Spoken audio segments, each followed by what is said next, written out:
Well, good morning, everybody. Welcome to the Underhood Show, presented by Mel Hambelton Ford. My name is Phil Nightingale. I'm the general manager, and Josh Crawford, our service director. Morning, Josh. Good morning. Anyway, it's a beautiful Saturday morning out there. It's the only show I know you get paid to call in on, so let's get the phones ringing. 316-462-3673. That number comes right into the main desk here. Tell the girls you want to get patched into the podcast. And I guess we got a caller already. So we let's do. get going getting them sent through now, so we'll get them on the line. And we'll get them on the line here real quick and see what question we got already this morning. So let's get everything going this morning. Love to hear from you. Love to answer your questions and everything ailing your car, tires, brakes, batteries, whatever it might be. But also get this great price package, and I don't think we probably got time to get it in there. We'll get the caller on here, but it is the phone number to call in is 316-462-3673. So let's go to the phones. Let's talk to John. John, you're on live with Under the Hood. Go ahead. Hey, I've got a question. So I've got a 96 C1500 Chevy, and at a dead idle, the oil pressure gauge indicates below about 15 PSI. When I accelerate, it jumps, of course, to 40 and beyond. Do you think that the oil pressure sending unit needs to be changed, or do you think the oil pump needs to be changed? So how many miles are on this thing? About 270,000. Yeah. So there's obviously a couple different things that I would like to discuss with your question. So first of all, the best thing to do is put a manual gauge on that truck, and that's going to be the easiest way to identify if you actually have that for oil pressure or if there's an issue with the sending unit. And then let's say it is oil pressure. That's kind of a discussion, but now let's talk about the sending unit for a little bit, because it could be the sending unit, it could be the gauge itself from that side of things, from the electrical side of it. And so there would need to be really some diagnosis that would take place to determine on the electrical side what's going on, and then same on the actual the oil side of it. So with that number of miles, we could have an issue with your tolerances in the engine are surely is not as tight as what they once were when it was new. Maybe just a little worn, 270,000 miles. A little bit worn, and to where maybe it's something that just running a little bit thicker of an oil would help you in the interim from that side of it. A pump, they do have like high volume pumps that move more volume of oil, not necessarily more pressure, but higher volume. They have higher pressure pumps from those sides of things as well. And then the other thing is, I'm guessing you're going to be probably pretty surprised at what the minimum spec of oil pressure is for that engine. Without looking it up, I wouldn't know the exact number, but I'm going to guess it may be 8 PSI, something like that, on a minimum spec. So the very first thing I would do would be to put an oil pressure gauge on it to see exactly what you have. If it's on the oil side, Yes, if it's on the oil side and that's all you're generating for pressure, first thing I'd do is try a little bit heavier weight of oil with a vehicle with that many miles. Well, I put high mileage 1030 in it now, and I was thinking about putting a oil stabilizer in it. And in the morning when I started, it gets to about 50, stays there. And of course, after I've driven it for an hour or so, then it'll shoot on down. And so I definitely don't want to lose oil pressure. Sure. And so it's really the weight of oil that would make a difference, and not so much the additives from that side of things. So if you're getting a little bit thicker oil in it, it would increase the pressure a little bit from that side. So Phil, I don't know if you got any. Yeah, I think the first thing is you got to get a manual gauge and just check and see if the electrical side of that gauge is working. But I've always used this situation, an example. Your engine has valleys in it where the oil runs through it, and think of it as a river. As it gets over time, the river gets wider and wider, so it takes more area to pick up that room to run the water through your engine. But once we see what that oil pressure is like at hot with a manual gauge, we know that's working right, then we can determine which way we're going to go. But I'm going to almost bet you that engine's just got some wear on it and got some extra stuff. You can put some thicker oil in the thing and keep going. But I would still want to put the gauge on it just to verify. Check. So we can throw a diagnostic onto your package for calling into the show and put that manual gauge on there and just verify just exactly what is going on, and if it is in fact the oil side or the electrical side of it. So I'm going to guess probably, Because I believe this oil pump's up in the oil pan. Wouldn't I have to go through the oil pan or raise the engine or disconnect the transmission, one or the other? So it's pretty mechanical, out of my pay grade. Yeah. So that you are correct as far as the oil pump of that thing being in the oil pan. Is it a 4-wheel drive? No, sir. Okay. So some of those, and you said it was a 96, some of them had a removable cross brace where that oil pan was, and you would have to remove the oil pan, but as far as like pulling the engine or transmission, you could get it out of there without having to do that. But then I was trying to think about when they did that. I think 96 is on the earlier end of it, and I think you do have to at least like raise the motor up. I'm not gonna say completely remove it, but once we, like I said, I thought you said on the phone here, I thought you said you. Oh, no, can no, no, do no, that. no, no, no, Not no, me. no. Yeah. Good call there, buddy. No, yeah, I wasn't. And with us throwing that diagnostic on there, we can look at those things and give you options as far as what it would take to do it and all that stuff. So yeah, let's get it in here. Let's get a manual gauge on that thing and see which way we need to go. All right, I appreciate that. Thank you, guys. No, hey, thanks for the call, buddy. Thank you. Thank you. All right, we got another caller on the line, so let's get Leanne pushed through, get her on the phone, and then good morning, Jason Cox. Good morning, James Furman. We will get your question here next, Jason, after we get off the phone here with Leanne. Or if Jason, you want to call in to discuss your question that you put in the chat line, it'd be great. Love to hear from you too. Of course, get the call, you get the price package. So for each and every caller too. So Jason, whatever you want to do, if you want to call in or wait till get off the phone with Leanne, we'll discuss it online. What's going on with your question with your 2015 F-150? Leanne, you're on live with Under the Hood. Go ahead. Hi. I was questioning. My son had just recently bought a vehicle, and it was a Mazda CX-7, and the place where we got it from did everything for it. Apparently, it was in a vehicle wreck, and they fixed everything. Well, he went to go change his oil recently, and he sent me a photo of it, and apparently they put transmission fluid in his oil case. Is that bad?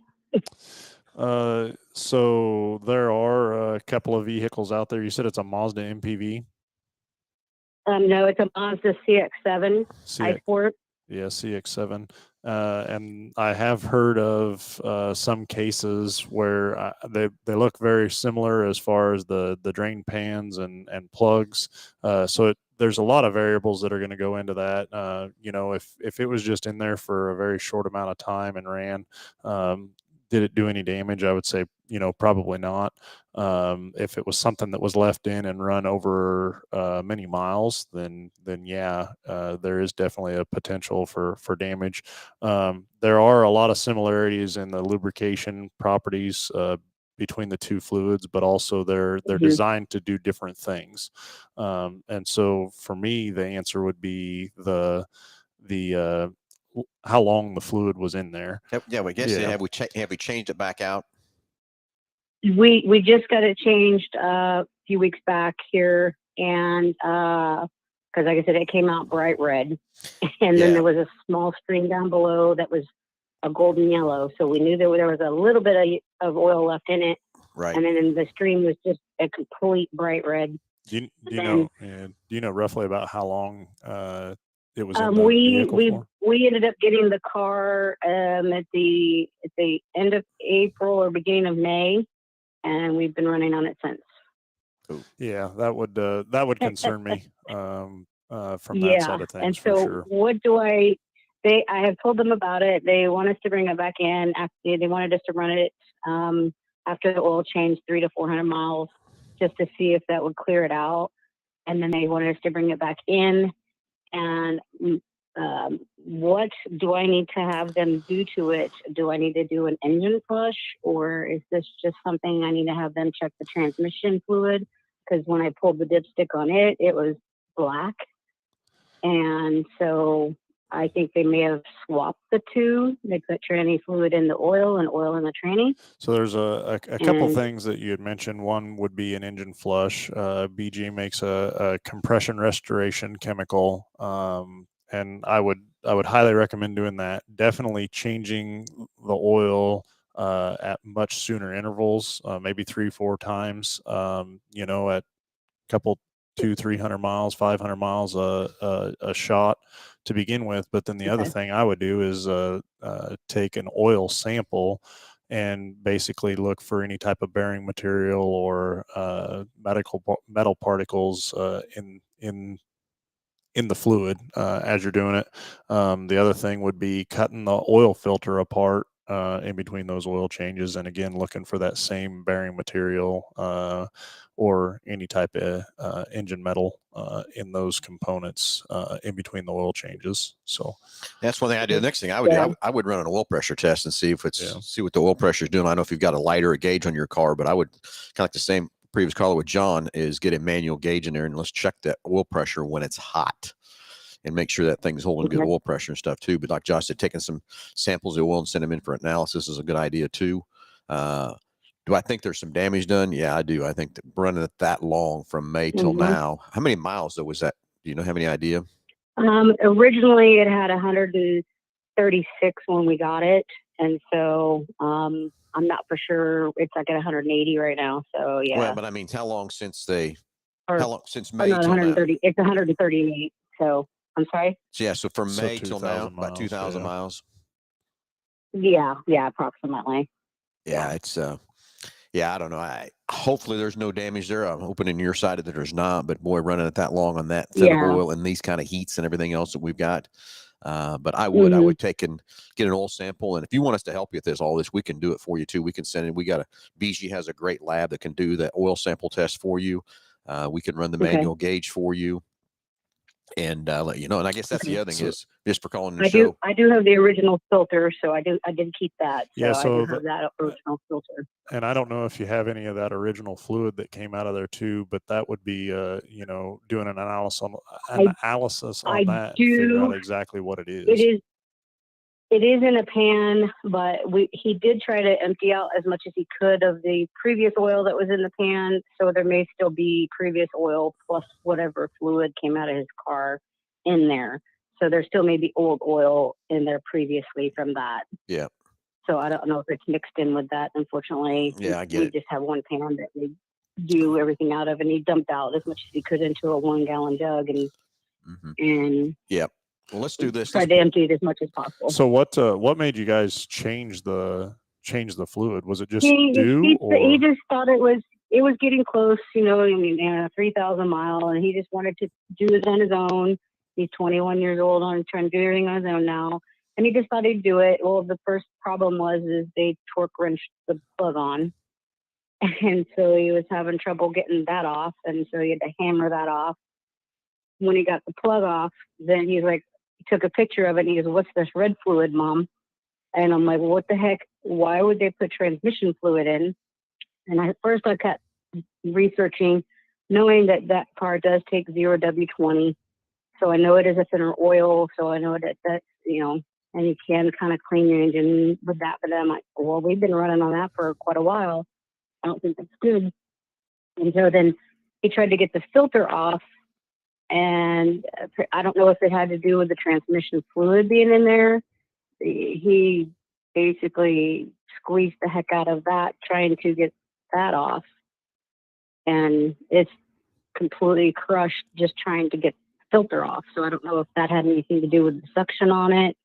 I'm not sure. I doubt that. I think it's we probably couldn't get over that tight. off. Over tight, yeah. Yeah, over tighten it. So anyway, let's get it in here. And that's another thing. Yeah, let's get it in. Let's let us do an oil pressure test for you, hot.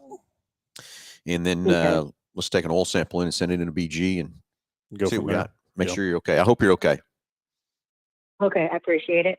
We'll get a good tester for you and get some good results. And that test will probably take, I don't know, at least a week, I think, to get back on that oil analysis from BG. But we'll try to push it through as hard as we can and see what we got there for you, too.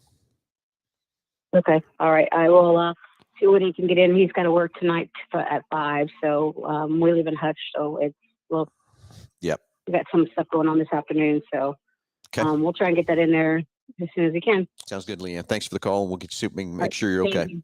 Thank you. Thanks. You bet. All right. Thank you. All right, got another call on the line. Let's get to another caller push through. We're going to get Ryan on the line here shortly. Anyway, Jason Cox, again, I don't know if you heard me or not. We'll get through these callers and we'll answer your question online. Or if you want to call into the show, Jason, you get the price package. And we still haven't discussed that price package, Josh, but that's okay. Yeah, We'll keep that's all taking right. the callers, Yeah. keep rolling on through here and help you from that part too. Morning, Delbert. How are you doing? So anyway, we're getting Ryan pushed through He here is, real quick. he's on his way getting through. patched through. 316-462-3673. That's the number to jump on the air here if you want to got any questions you want us to answer. So let's go back to the phones. Let's talk to Ryan. Ryan, you're on live with Under the Hood. Go ahead. Thank you for having me. I've got a 2008 Dodge Caravan. My wife drives, and she said about the last couple months that when she's parked on an incline and she gets in the car, then she feels like it's rough shifting it into gear. And then most recently this week, she said even when she's stationary or flat in the garage, when she puts it in reverse, she feels like there's some struggle. And I mean, you guys put a new transmission in my daughter's vehicle last month. Did a great job. Thanks. I mean, is it time for number 2? What do you recommend? What is she feeling when she says there's rough shifting? Yeah, so the very first thing that I would wonder about is what the fluid level is like. If it's parked on an incline, when you first notice it, is the fluid level a little off, and now it's even lower yet, and that's why we're starting to notice it on flat ground from that side. So the very first thing that I would want to look at is the fluid level. Transmissions are 100% just about pressure and fluid. It's all hydraulic. I mean, there's electrical components to it from that side, but if it doesn't have the hydraulic pressure to do what it needs to do, if it's low, or there's not enough fluid for it to do what it needs to do, it could be an issue from that side. Other than just initially putting it in a gear, does it feel different, or does it shift okay from that side of things? No, even when we put it in gear now, she noticed maybe in some of the shifting scenarios where she gets a little rough going maybe from second to third, that progression. Yeah. Yes, sir. Have we checked fluid at all? And is this being recorded? No. Am I under oath? Okay. So yeah. And tell me about this. Is it one of those that you have to do when it's hot or when it's cold, or do you do it level? Talk about the schematics on how I'm supposed to do this. So typically you always check a transmission fluid, warm or hot. It's got to be some of them have to be in neutral on level ground. Some of them can be park from that side of things, always on level ground, obviously. But a lot of times the dipstick will have 2 indicator marks. So it'll have a cold level and then it'll have a warm level or a hot level from that side of things. But fluid's a vital part of that thing and how it operates. And, a typical transmission, I'm going to say for that Dodge would hold probably about 10 quarts of fluid. I'm going to say 8 to 12 quarts of fluid would be the capacity of that transmission. And what is amazing about the transmission fluid, and this is pretty much across all makes, is that it takes a very little amount for that thing to be low before it will actually start making a difference in how it shifts and performs and things like that. So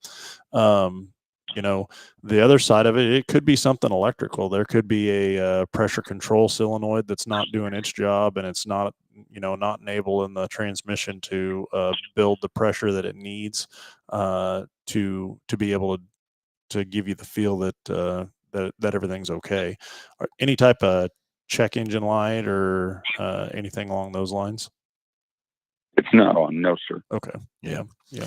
Well, let's get it in here for a diagnostic is what I think is the best thing to do, Ryan. Let's get it in here and let our guys do some tests on it and stuff, and check that fluid level, check for any codes that might be stored in the system that's not turning the lights on or whatever, because that can happen with a transmission very easily. And then we can monitor the shift points too of that thing and see what it's doing also and stuff too. And what I will say is on transmission fluid's not something that you typically check. I mean, you don't unless you have a leak, you don't lose transmission fluid. And so if it Right. was low, we would need to figure out, where it went, because there's got to be a leak somewhere from that side of things. And so we'll, like Phil said, we'll get it in here, get a diagnostic on it for you, and take a look at that and figure out exactly what's going on with it. So. Okay. Sounds good. Thanks, Josh. Thanks, Phil. Hey, you bet, Ryan. Thanks for the call, buddy. Anyway, come more on the chat line. Good morning, Delbert Alt. Good morning, Greg Murray. Welcome to the best call-in show on the internet. Thank you, Greg. Appreciate that, and everything else too. So anyway, 316-462-3673. Some great calls here this morning. Love to take some more calls from you, help you figure out what's going on with the car.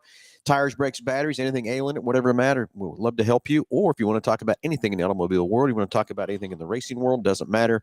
And as always, Josh, finally now at 9:24, we get to get out what's in the package. So Josh, as always, what's in that package for each and every caller? So we're going to mail it out to you, but it's going to consist of the works, which is an oil change and tire rotation. We use Motorcraft oil and filter products here at Hambelton Ford. While we're doing that, we're also going to complete a multi-point inspection, checking over the brakes, tires, steering, suspension, all the safety-related components, just making sure that vehicle is ready to go for that next 5,000 miles of driving. You'll also receive yourself $10 to Mel's Diner, so you get something to eat and drink while you're here with us at the Big Corner. Complete nitrogen for your tires, so you get all the great benefits that nitrogen has to offer. And then a BG products package, which is going to consist of a can of MOA or motor oil additive for your engine oil, and then CF5 for your fuel system. Again, just getting that vehicle geared up and ready to go for that next 5,000 miles of driving. All right, 316-462-3673. That's our main line right here at the dealership. Tell the girls they answer the call. You want to get passed into the podcast, we'll get you on the line here, and then get you that price package out. So anyway, a lot of great calls already this morning. Some for good sure, calls about what's going on with their cars and what's happening there too. So I guess let's go back up to the chat line. I was trying to get Jason to call in the show and talk about his question he put on the chat line, but he has a 2015 F-150. The transmission fluid needs to be flushed at every 50 to 60,000 miles. I was under the understanding of 150,000 miles. Can you explain this better? Yeah, Jason, I'd love to explain it to you better. What you got to remember in the owner's manual, those maintenance parameters or recommendations that the manufacturer has is the minimum that they care about. And all the manufacturer cares about getting you taken care of is getting you through the warranty period, and that's it. After that, it's your baby. So now here's my question for you. Our transmission, I lost them how much our transmission flush is how much? They're $199.95. So say $200. So Jason, here's my theory on that. Can you go 150,000 miles without changing transmission fluid? Yeah, you probably can. But how long is that transmission? What's the shape of that transmission? What it's going to be like? And on a 15 F-150, Josh, what would be the cost to replace that transmission? Right now, I'm going to say 6,500. 6,500. Yeah. So, Jason, here's my thing. Let's go 150,000 miles. Let's change it every 50, and I'm going to spend $600 of your money. So, I don't know if you'd rather spend 600 or 6,500. I don't know about you, but I'd rather spend the $600 to make sure my transmission's staying good. I got good, clean fluid in it. And what you got to remember, what happened, like Josh said earlier, transmission fluids don't leak or anything else like that.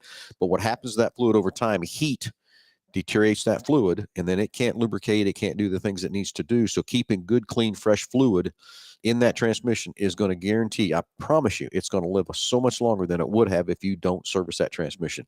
But everybody remember, everybody's driving habits are different. We all drive in hot climates. We all drive in cold climates. We idle. We do all kinds of things like that. Towing is another huge thing when you talk about transmission. Towing is another thing. And just remember, what's in the owner's manual is the bare minimum. That's it. And again, do you think the manufacturer cares if you make it to 150,000 miles on that transmission? No, because that's what they want. They want that transmission to go out so they can sell you another one that we buy from them or whatever too. But if you want to protect your investment, and that's what these are. Of course, now today I'm still saying this, our cars are not a depreciating asset right now anymore. They're almost an appreciating asset for what's happening in the marketplace and everything else too.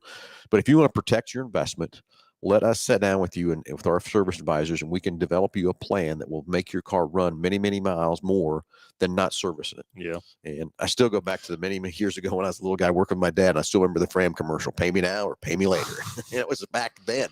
And that's not even how these cars were. Back then we go 200 miles with all the things we have to do. Basically, we'd service a car back then at 200 miles, what we do now in 5,000 miles from that part. So it's kind of crazy, Jason. And, just let us help you sit down and develop a good plan that'll make your car run forever. And the these services we have are good services. We use BG products that help you, that add extra added packages to the oils, make them last longer. So make them do their job, much longer from that side of things. And I, on a daily basis, I can walk through the shop and look at different repairs that we're having to perform that would have went a complete different way had different preventative maintenance been taken by the customer along the way. And, if you're doing a repair, the car's going to break. It's going to break at probably the most inconvenient time for you on that side of things. It potentially even leave you stranded somewhere, as opposed to preventative maintenance is something that you get to pick and choose when you do. And it's just going to be a lot less expensive on a maintenance versus a expensive repair from that side of things. So it's, as far as like the owner's manual and what they put in there, it's impossible to have a blanketed owner's manual that says, every car needs this at this interval. And that's where the multi-point inspection has such a value, is because everybody has different habits. Everybody uses their vehicle in a different manner. And we're able to, look at the fluids and look at the condition of the car. And then not only that, I mean, there's value in the fact that our technicians see more of your same vehicle in one day's time than, and so they're able to identify high rate of fail components, to know where to go and what to look for and why they're looking for that. But I was talking with a guy the other day specifically about individuals changing their own oil. Yeah. And I get it. I understand it.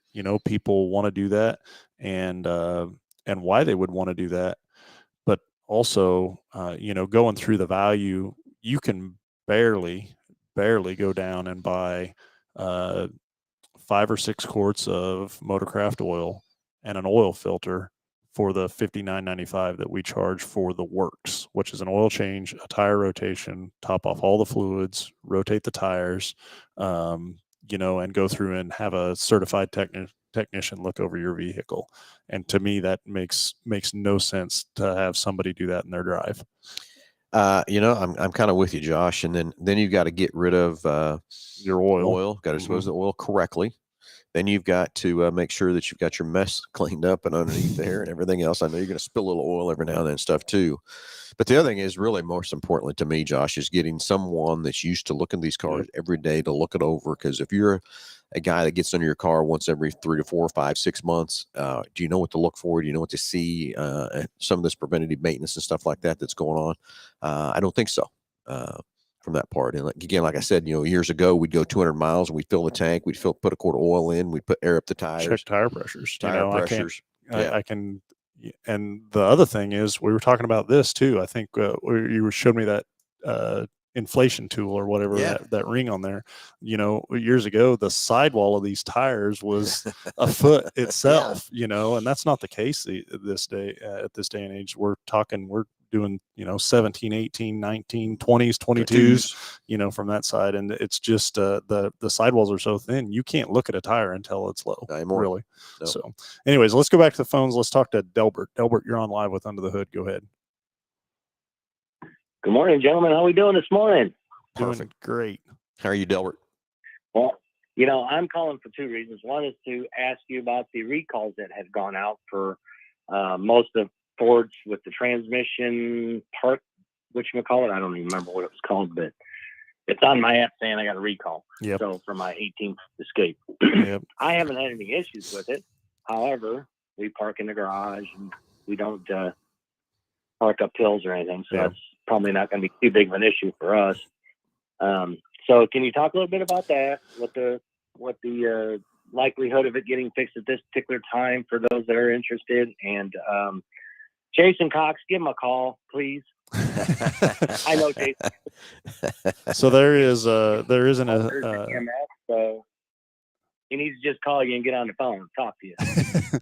Well, there is a recall out for some Escapes, some Fusions from that side of things, and it is for a shifter bushing. So basically, there's a manual cable that goes from the shifter in the car to the transmission. And then at the transmission, essentially it's a ball and socket. The ball is on the case of the transmission, and then the socket is a little kind of plastic rubber neoprene socket that pops over the shifter ball on the transmission. And so what's happened is Ford's developed or has a recall out to replace that bushing. If warning signs would be that you would move the shifter and it would maybe feel funnier, or like it's not completely going from one gear to the other, or there's a little bit of a deviation in what the indicator says versus what actually gear you're in. The worst case scenario would be that it would come completely off and you would not be able to move. You wouldn't be able to move the shifter. As far as actually on the transmission, the shifter in the car would move, but not on the transmission. And so that's worst case scenario. As far as parts availability, they are readily available at this time, and that is something that I know you're down in Oklahoma, but we do have parts available, and it's a very simple, easy fix as far as to replace that bushing. So there's a pretty low percent of fail rate on that. I think they said, less than probably 5% of all vehicles would actually have a fail rate with it. But in either case, you still replace that bushing. What's the time frame that you guys would need a vehicle to take care of that? If it was just that repair, that's something that we would take care of at our Quick Lane facility, and it would be a same-day repair. Well, that's cool. That's just, a lot of people would probably have that question. So Sure. Want to make sure that got answered. And I do have the same issue with mine, but I haven't had any problems with it. We have approximately 54,000 miles on the car and never had any issues with it. So yeah, wanted to bring that up and Yeah, recalls are so different these day and ages with how they have to do it. Years ago, that a recall, a manufacturer would know they had a recall. NHTSA would get a hold of the manufacturer and start the recall process. And then it used to be that we could hit all the parts in the dealership ready to go, special tools in the dealership ready to go if we needed them or whatever, and then the actual repair procedure to how to fix the cars. Then they would announce the recall. Now, as soon as a manufacturer knows they have a recall, because some manufacturers didn't abide by the old rules, as soon as that recall is known about, it has to get announced. And that's what's hard for us, is we've got vehicles that we want to fix, but they've already announced the recall and don't know what to do with it, because we didn't have a repair procedure yet to know how to fix the cars or what they want to do, and let alone get the parts to fix them and stuff. So that's what is so hard today, is we have to announce those. The manufacturer has to announce those recalls before all that stuff is ready to go, and how to fix the cars and everything else too. And shame on those manufacturers that abused that program and made it hard for everybody else out there in the marketplace to take care of these situations and stuff too. And it's hard when the recall gets announced and we don't know what to do to fix it. We know what it is, everything else like that, but don't have a clue what we're going to do. The other thing about recalls that really affect the public and dealers and everything like that is the media, I think, sometimes doesn't do a great job of explaining what a recall actually is, and then not only that, but how specific the manufacturers are on some of these recalls. They'll go out and blast out, hey, every or a 2019 to 2022 Escape has this recall. Well, not every one made has that recall. I mean, when they issue a recall, they're so VIN specific by the Julian date, the build date. I mean, a manufacturer may change a part 3 months into production, and just the first three months of that production need that recall. Yep. And so, anytime the manufacturer comes out with a recall, it'll tell you the number of vehicles that are in that recall state, and they've got it down to a science. They really do. Years ago, when you've seen a recall, it was typically a large mass of vehicles, and anymore it's pretty isolated comparatively. you're talking the number of units that are actually involved in a recall seem to be getting to be less and less. Now there's more of them. I will say there's a lot more recalls now than there probably ever was, but the number of units that are involved in it is a lot less than it ever was. Yep, exactly. And well, number one reason why they're not having any larger recalls than they do is because they're catching it before it gets to the point of somebody getting hurt or killed, which makes it better because now the manufacturer's catching it earlier on before anybody gets hurt or killed. And I think that's one of the best things. And Ford's always been really good about that in the first place. But my 2020 Fusion doesn't seem to have the same issue, but it also has that rotating knob for the shifter. I can't, Delbert. I kind of there's a lot of. I have a tendency to put it in park when I'm going reverse sometimes. So I don't like that. Yeah, I get that too. The other thing I like about the rotary knob is when you are pulling up to somewhere, for example, pull up to your house or pull up to mailbox, whatever, and you open the door, it puts that baby in park for you. So I kind of like that safety feature, to be honest with you, because sometimes I slip up a little bit. I have not tried that yet. I will be trying that. So that is something I have to try. There's two ways to look at and that. Another thing about the Fusion, and some other Fords may do this too, if you're in drive, the rear door, since I do Uber, the rear doors will not open the first time you pull the handle. You have to pull it twice. Yeah, if they're locked from the inside. It's kind of annoying for the passengers because did you lock me in? No. Thought about it though, didn't they? Yeah, no, none of them come out. Yeah, I get it. Get it totally. So, all right, here's another plug. Jason Cox, give him a call. I'm with you. Come on. I need more information, buddy. Come on. Yeah, you can do it. Come on, Jason. Getting called out on the getting called out, kind of like somebody else gets called out in here too, right? It doesn't work for him either. So yeah.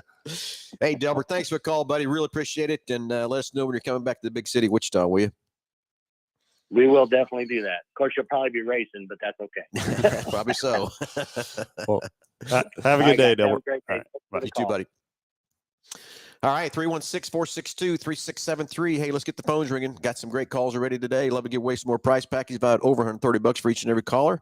And all you got to do is call in the show, Jason. That's all you got to do. You too, Jeff. That's all you got to do. Just call in the show. So anyway, let's see. Exciting stuff. Let's switch over to new products for a minute. So how about last night?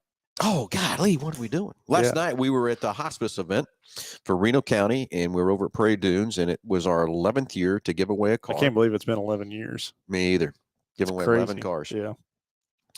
But anyway, we've done that for so long over there to help, and it's not just, it's Reno County. It's not just Hutchinson. So it's a whole part of Reno County. It's a non-for-profit. Yep. This is one of the biggest events that Hospice of Reno County has, and we've been involved with that so many years, and it's always so fun to give away a car. So we basically, Monday morning, I was over on the KWBW radio show, and we drew the first 5 winners.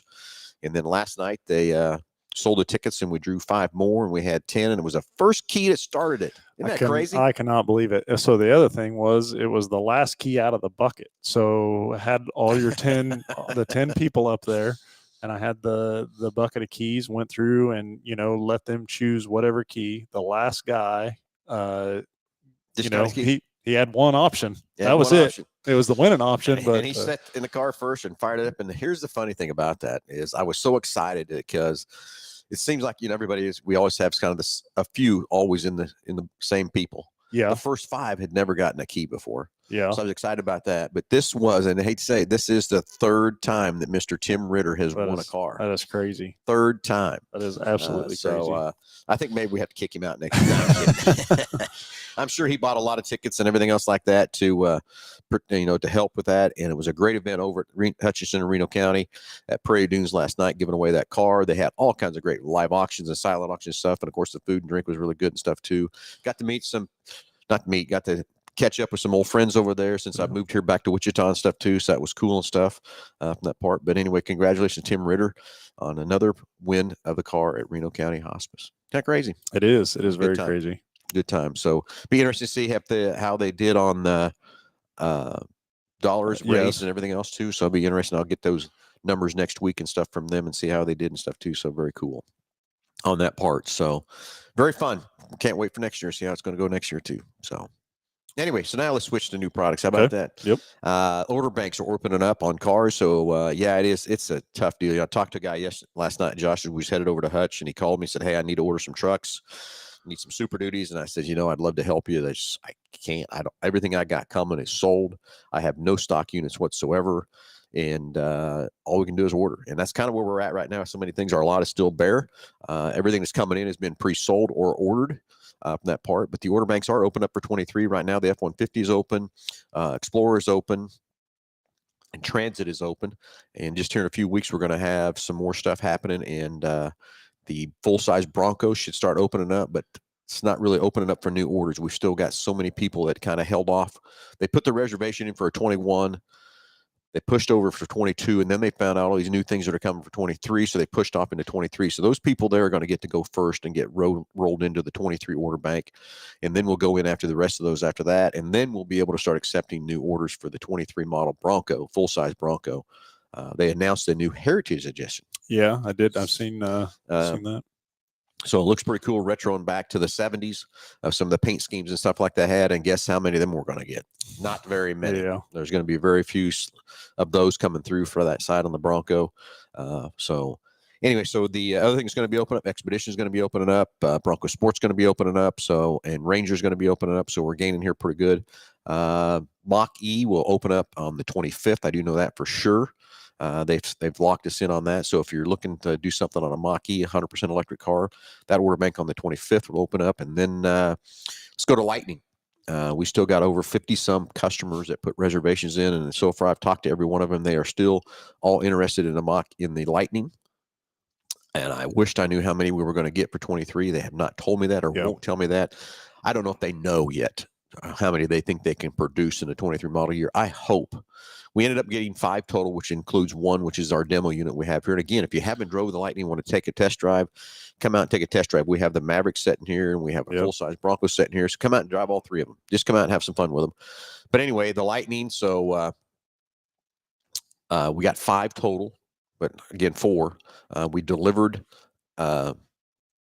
And we got 2 more coming. 2 more still. And both of them are built. They're in shipping from that part. So we'll hopefully the number, I'm hoping we get a big number for 23 and they can produce more of them. But I know the holdup was batteries and getting it on the 22 model trucks and everything else too. So can't wait to see what happens from that part. Have you? I guess the couple that we had, are either one of those extended range? One was. Well, okay. The 2 we've delivered so far. The first one was an extended. The second one was not an extended range. And then ours is not. No. And then the next 2 that are coming are extended range. So I didn't know. I was wondering if maybe that was kind of the holdup on those couple that were headed in. So from that part, So that's what we got coming. And both of them, the next 2 are coming are both Lariats. The first one we delivered was a Platinum, and the one we've delivered already was a Lariat, a normal range battery on the one we've already delivered. So what I was wondering, on, and not just specifically to Ford, but across all manufacturers, to be able to meet demand, if you would see the market. This morning we had several cars get dropped off from a transport overnight, and it does seem like we're getting the flow of cars coming in seems to be increasing from that side. And so I will say that, but are you seeing manufacturers maybe kind of slim down what their options are so they can better mass produce these things? Josh, that's exactly what's happening. They're taking options away so they can build what they can build. And I'll give you an example is, let's go with the 22 F-150s. They called me up and said, hey, we promised you these Raptors. I said, yes, and they haven't built them yet. I had to take equipment off of them so they would build to get them. Basically, I had to take the auto stop off, which some people don't like that. Yeah. We had to take the parallel park off, and then we had to take sunroofs out. So yeah, so now I think we're getting into an issue now to where there will be, it's not just chips. I think they're running into suppliers that can't produce enough parts to provide to meet the demand for that part. And that's why I think that's where, like, they called me and said, take the sunroofs off. We've had to take hitches off stuff. We've had to take fifth wheel gooseneck packages off the Super Duties and stuff like that. So I think we're running into that too. Do I think that's going to continue? Yeah, I think it is going to continue.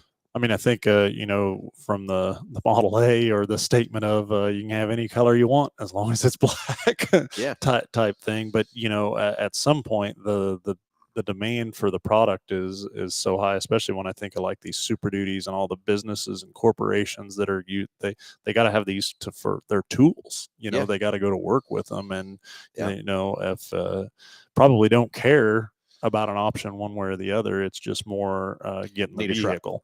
Need a truck. And it's like yesterday, Enterprise. I'm everywhere looking for cars to buy and buy correctly and stuff like that. And Enterprise called me with 3 work truck Super Duty XLTs, and bought them. Because I know there's guys out there that need that type of a truck and everything, even though it's used and got a few miles on them and stuff like that too. I bought them just to have them because we need those trucks. We've not had a stock Super Duty on our lot for over 2 years. Yeah. So that's the hard part there, is trying to have. It's like the guy called me yesterday. He really wanted 6 trucks. Said, only I can do for you is order these trucks, and that's going to be sometime, I'm going to guess, somewhere in November range, and I'm probably not going to see them because they're 23 models. I wouldn't see them till probably March is what they're kind of telling us, because they're going to build the 22 Super Duty all the way through December, and then start the 23 up in January. But then there's a switchover time because there's a lot of changes coming for 23 on the Super Duty, so that's going to be a changeover. So that's what we're guessing. We'll so see a delay then yet again. Yeah, and I don't, for them to take a model year like that all the way to December. I mean, typically you're getting the next year models, July, August, September the year before. And the reason for that is just there's so many sold orders in the order bank, and it's just like us too. I still got probably over 70 to 80. I can't remember the exact number of Super Duties I have in the system that are sold, taken, and everything else too. Yeah. So that makes it tough on that side for these guys that need these trucks. Like the guy said, I don't know what I'm going to do. I said, yeah, I'm going to tell you, you got to keep driving what you got, because no one's got inventory. I don't care whether you're talking to Chevy, you're talking Dodge, or who you're talking about. No one's got this inventory. And I'm on a couple boards with Ford, and looking down the pike, it looks like about 90 days down the pike here, because that's about how far the Ford can forecast and see where they're at. It does. The numbers do look better. Yeah. Not a lot better, but they do look a lot better than what they've looked like for the last year or so. And then it goes back to, can they get the suppliers to do that? Next thing is, can they ship them? Because I've got trucks still sitting in Dearborn that's been there for quite a while that they say they can't get enough rail cars to get them out of there. To get them, yeah. So that's another issue that we fight too. And it's kind of crazy. You can kind of see, just like yesterday, we had just an old hotshot guys, I call them, that hotshot cars all over the country that's bringing us our new cars. So they're looking for everybody to find things of ways of getting these vehicles shipped and get them to us and that sort of thing. And then, what happens then is it's a disaster with knowing where that car's at, where it's coming. And I used to be able to pinpoint the car to almost an hour when it would show up here. Yeah.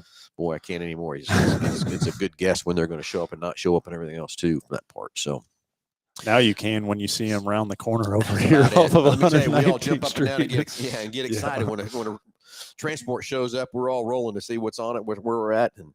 And I think we had 3 transports yesterday, and every one of them that came in on the transports were sold. I mean, that's pre-sold or whatever from that part. So, and that takes me back to the maintenance side of things, or the service interval side of things, is these vehicles, they really will go the miles that you want to go with them. It's just about maintaining maintenance, and the care you give it from that side. And that's why, that multi-point inspection and having that vehicle serviced every 5,000 miles is so important. I don't, years ago, 100,000 miles, cars would be going to salvage yard. Yes, and right now, I mean, you can walk up to a 250,000 mile car and it looked just as good and run just as good as it did, at 50,000 miles. Now, I have seen some cars that were not taken care of that at 30,000 miles look like they belong in a salvage yard, but that's you really got to try to do that. I can think of a 21 truck that yesterday I walked back here. I saw that same truck. Oh man, I don't know how someone did. It wasn't even out of warranty yet. Yeah, and it was it was just unbelievable from that side. Unbelievable, so. It's correct. So it's again, we can go down that road, but it's not going to gain much if we try to do that either. But anyway, so that's the story of the new. Oh, one thing, Maverick should be opening up here in September. They decided to push that order bank back a little bit on Maverick just because of so many 22s in the order bank. And I think they thought they were going to first push some of those into 23. I think they've decided to wait another month and build another month on the 22s and then switch over to 23, which I don't think there's going to be any changes in the Maverick for 23.